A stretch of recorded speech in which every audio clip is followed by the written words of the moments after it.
In this video, I'll show you how to unblock someone on Messenger. It's quick and easy. Let's get started. Open the Messenger app. Tap the three horizontal lines. That's the hamburger icon. Now, tap the gear icon to open settings.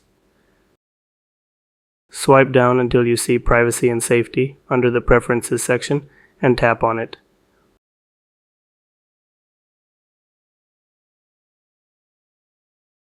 Look for blocked accounts under the Who Can Reach You section and tap on it.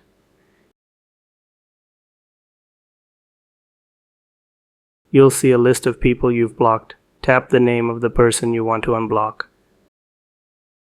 Tap Unblock.